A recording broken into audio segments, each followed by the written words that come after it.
फिर उसके बाद इंद्र सुरभि गाय को आगे रखते हुए भगवान श्री कृष्ण से अपनी गलती को क्षमा करने के लिए भगवान से प्रार्थना किया। इंद्र ने क्या गलती किया? हाँ, बाढ़ लाकर सारा ब्रजवासियों को खूब कष्ट दिया। उसी प्रकार से हम भी अपने जीवन में अनेक बार अनेक प्रकार की कार्य हम करते हैं जिसकी वजह से काफ़ी लोगों को दिक्कत होता है ना। एंड ये वो कार्य हम उनके प्रति अपराध होता है, तो वैसा अपराध उनसे क्षमा प्रार्थना करने के लिए यही उत्तम स्थान है। बिकॉज यहाँ पर भगवान ने इंद्र को क्षमा किया है, तो उसी प्रकार से हमारा भी अपराधों को क्षमा करने के लिए हम यहाँ पर भगवान से प्रार्थना कर सकते हैं। बिकॉज एवरी टाइम, हर समय कोई ना कोई हम कार्य करते जिससे अन्यों को दुख मिलता हो, कष्ट मिलता हो, तो उस प्रकार के अपने कार्यों को क्षमा करने के लिए भगवान से यहाँ पर प्रार्थना किया जा सकता है।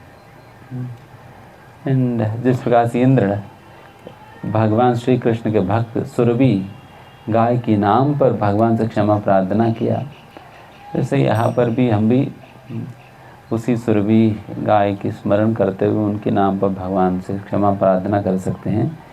एंड हमारे क्षमा प्रार्थना तभी स्वीकारा जाता है जब हमारे अंदर ये भी संकल्प होता है कि आगे से मैं इस प्रकार की गलती ना करूं, है ना। This should not be any another confession exercise.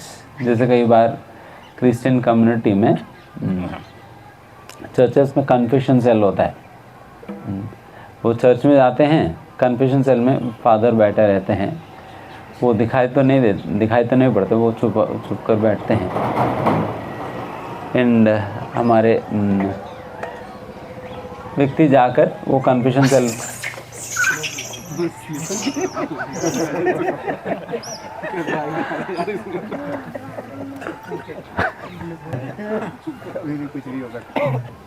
क्या बता रहे थे? Not confession. जब कन्फेशन सेल के पास जाकर देन फिर वो अपना पाप बताते हैं, देखिए मैं इस सत्य में ये गलतियाँ किया, ये पाप मैंने किया, तुझे क्षमा कर दो करके वो कहकर जाता है।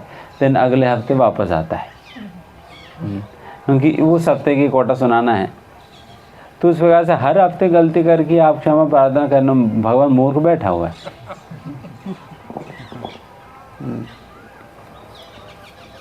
बुद्धू है भगवान। कि आप कुछ भी करते रहो और फिर आकर अब बस एक बार कहकर आप सोचेंगे फिर निकल गया।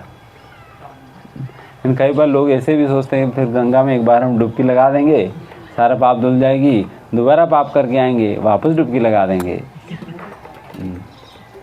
तो पाप करो डुबकी लगाओ, पाप करो डुबकी लगाओ, तो उनको लगता है पाप निकल गया।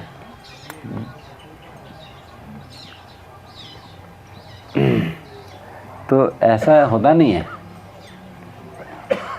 ऐसा नहीं होता, क्योंकि वे सभी तो मूर्ख तो नहीं है कि आप कितना भी गलतियाँ बारंबार करते रहो एंड फिर वो आपको हर बार ही क्षमा कर दे। रादर एक व्यक्ति जब अपने आप को सुधारना चाहता है, वो पाप करने की प्रवृत्ति से निकलना चाहता है, देन फिर आपकी मदद की जाएगी। आप चेंज होना चाहते हो, देन फिर इस प्रकार की मदद देने की कोई मतलब है ना। तो उसी प्रकार से ही हमें ऐसा प्रार्थना करनी चाहिए जिससे हमारी अपराधों का भी क्षमा करे और हमारे अंदर ऐसा परिवर्तन आए जैसे हम इस प्रकार के अपराध करने की प्रवृत्ति से भी निकल सके। ठीक है, तो हम ऐसा प्रार्थना करते हुए थोड़ी देर कीर्तन करेंगे।